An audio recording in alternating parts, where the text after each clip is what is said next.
This story comes from a last-minute planned trip for December 2019. New York City was never in my plans for 2019, but I guess in life, everything can change until last minute.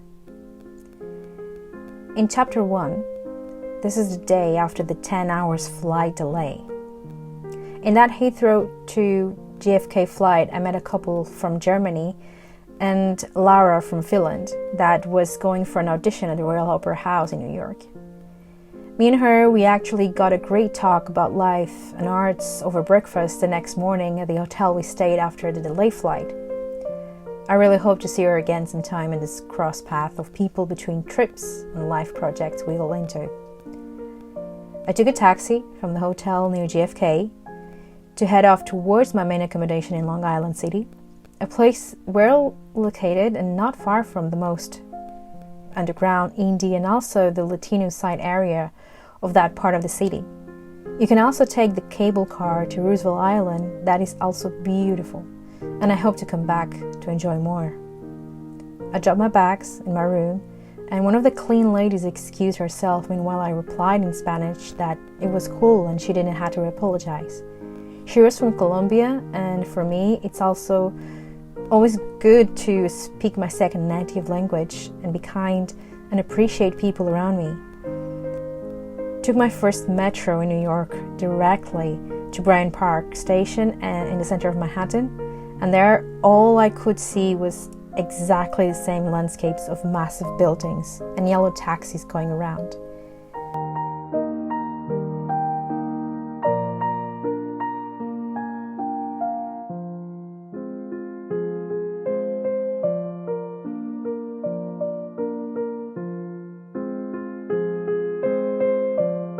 The exact same landscape with beautiful Christmas lights coming out from Bryant Park and its market. It was almost around 3 p.m, so the first spot for me and tick out of my list was the Empire State Building.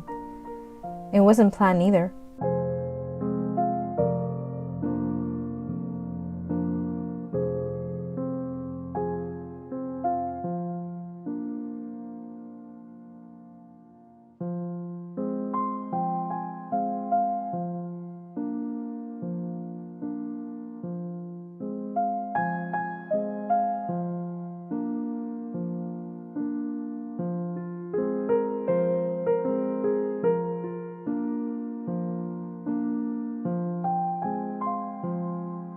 From all the buildings and rooftop views, I think my favorite always will be the Empire State Building.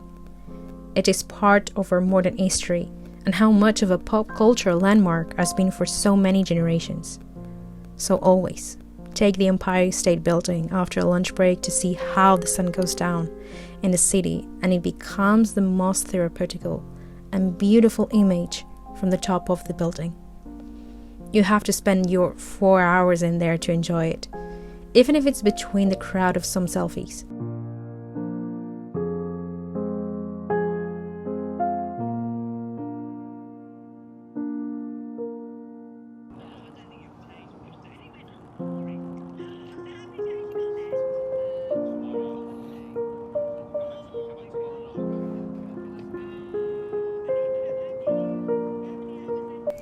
I think that first day everything was just so new that I couldn't really think about nothing than walk around and enjoy all that, alone, by myself.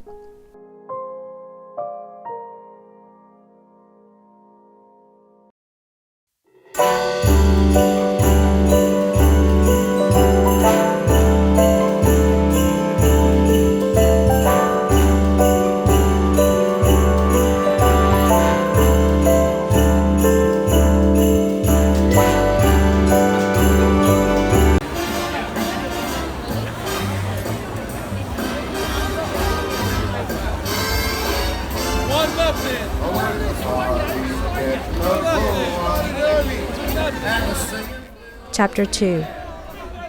It is, of course, the beauty of Bryant Park during Christmas time. The market and the ice rink, probably the second most important after the ice rink in Central Park. And also, the New York Library is around the corner and very beautiful outside and inside, and worth a free visit always.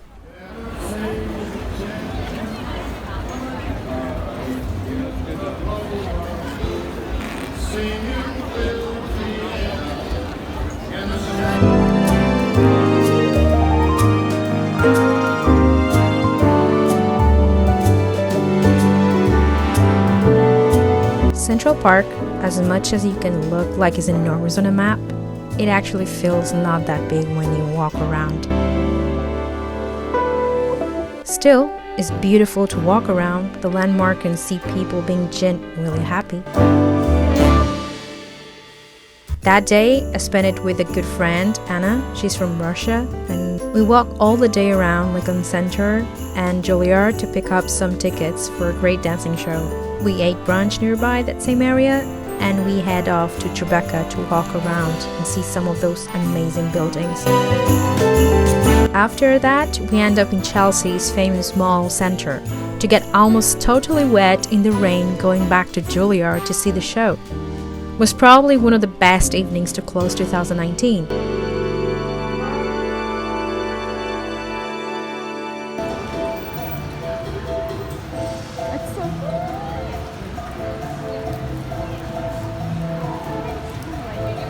I think it's like a dance school or something. Yeah, they just sold. Oh, there he goes. I know the guy who started it.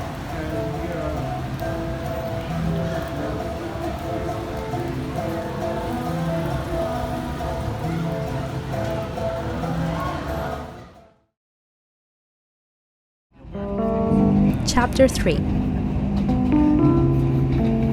Following day, I was meeting also another good friend from film school and her girlfriend that also were in New York spending their weekend. Are you gonna stay here? We almost got lost between trains, and unfortunately, a very kind man from Greece, living in New York since 2001, helped us to get to the place we wanted and stayed with us talking about his life during those 30 minutes trip. It's exactly what I could call a Sunday with friends walking around New York City, between Upper Side Manhattan to the multicultural and amazing Harlem.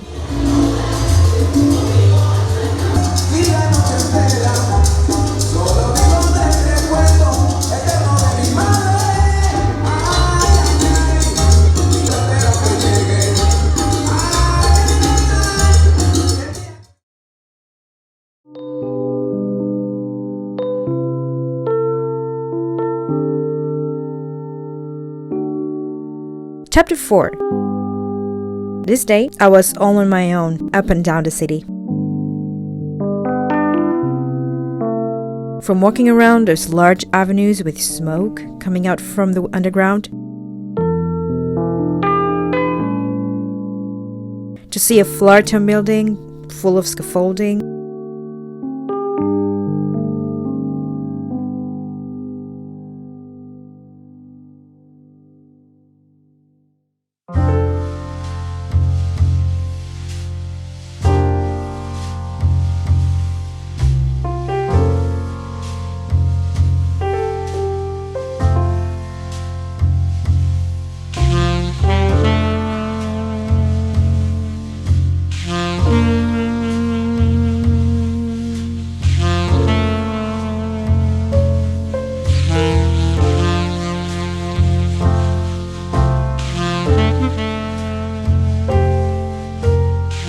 getting lost inside of Central Station, searching for a good coffee place that was showing up on my Google Maps.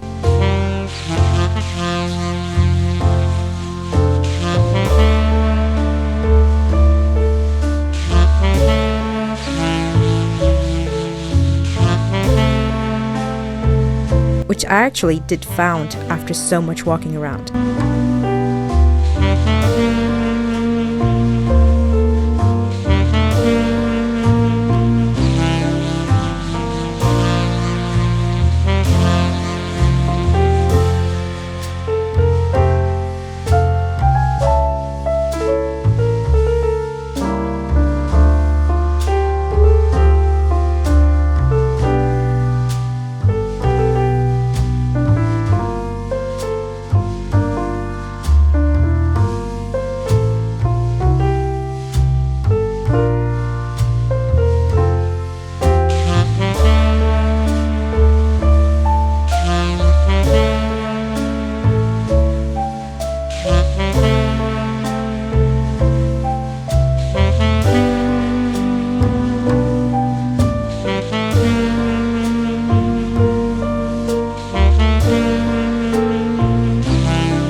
Going up on that bus tour only to avoid the crowds of cows in Times Square and see how everything in that city really does move constantly around you.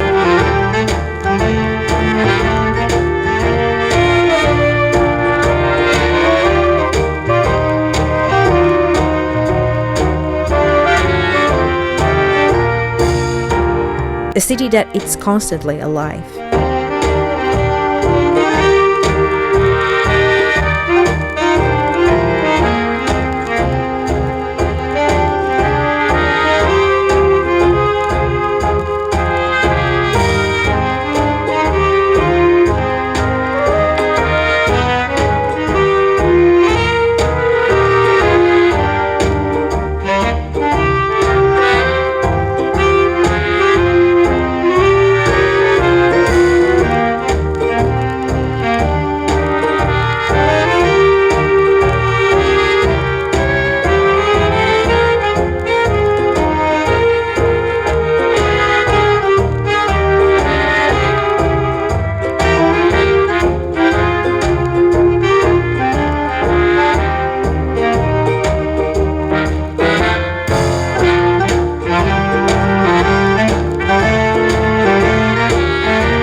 A city that through good and bad moments apparently never lost the best of themselves and gave me a touch of what it means being a New Yorker.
Chapter 5.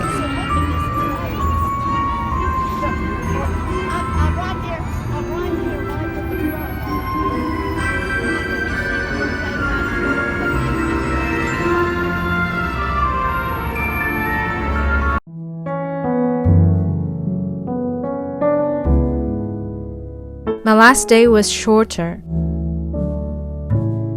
but took more time to spend it with another great friend from film school, eating proper pizza and going around MoMA's different styles of art. My last night walk and visit was Rockefeller Center and Top of the Rock, where you can see more beautiful skylines and the Empire shining bright high in front of you.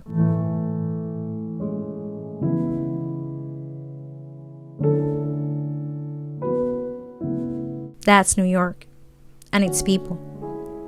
Until the next time, thank you. Keep shining bright.